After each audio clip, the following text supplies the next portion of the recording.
नमस्कार दोस्तों, स्वागत है आपका हमारे न्यूज यूट्यूब चैनल में। हमारी इस वीडियो में जितने भी केंद्रीय कर्मचारी है, पेंशनर और फैमिली पेंशनर है, उनके लिए बहुत ही अच्छी खबर निकल कर सामने आई है। जी हाँ दोस्तों, तो चलिए वीडियो को स्टार्ट करते हैं।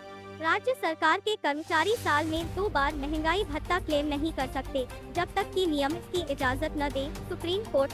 पश्चिम बंगाल सर्विसेज वेतन और भत्ते में संशोधन नियम 2009 के तहत महंगाई भत्ते के भुगतान पर निर्देशों को लेकर पश्चिम बंगाल राज्य की चुनौती पर फैसला सुनाते हुए सुप्रीम कोर्ट ने कहा कि राज्य सरकार के कर्मचारियों को अधिकार के तौर पर साल में 2 बार डीए के भुगतान का हक नहीं है। जस्टिस संजय करोल और जस्टिस प्रशांत कुमार मिश्रा की बेंच ने कहा, इसका कारण यह है कि रोक नियमों में, जिनका हमने ऊपर जिक्र किया, कहीं भी यह नहीं कहा गया कि डीए का भुगतान साल में 2 बार किया जाएगा या किया जा सकता है।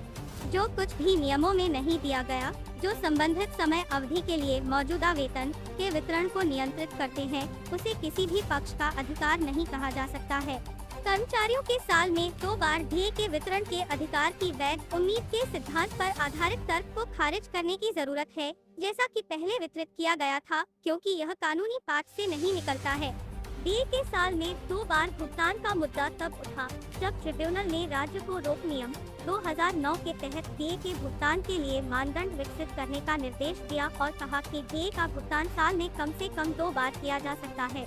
जब राज्य ने उस फैसले को चुनौती दी तो कलकत्ता हाईकोर्ट ने ट्रिब्यूनल का निर्देश बरकरार रखते हुए कहा कि एक बार जब राज्य ने साल में 2 बार डीए तय करने और भुगतान करने का पैटर्न अपना लिया तो अचानक बदलाव को सही नहीं ठहराया जा सकता।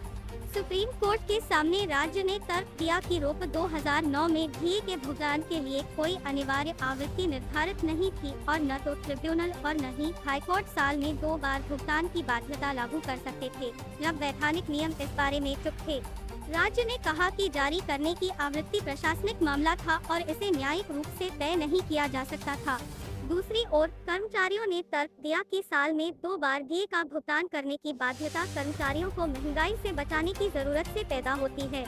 उन्होंने तर्क दिया कि डीए कोई अतिरिक्त लाभ नहीं है, बल्कि न्यूनतम सुरक्षा है और मनमानी के कारण राज्य ने रोक लागू होने के बाद शुरू में किए गए अनुसार साल में 2 बार डीए को समायोजित स्लैश अपडेट करना बंद कर दिया।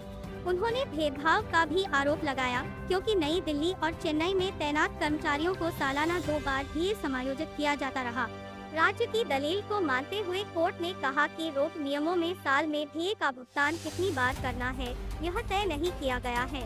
ऐसे किसी प्रावधान के अभाव में कोर्ट ने कहा कि न्यायिक निर्देश के जरिए एक तय फ्रीक्वेंसी लागू नहीं की जा सकती।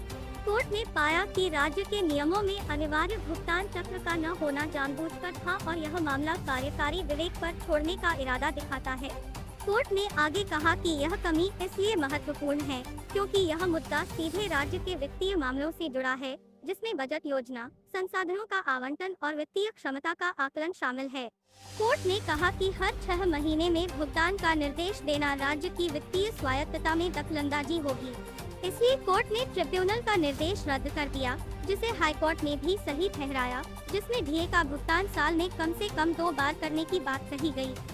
ये है हमारी लेटेस्ट अपडेट। आई होप आपको हमारी ये वीडियो अच्छी लगी हो। वीडियो अच्छी लगी हो तो वीडियो को लाइक, शेयर और सब्सक्राइब करना ना भूले। जय हिंद, जय जवान, जय किसान।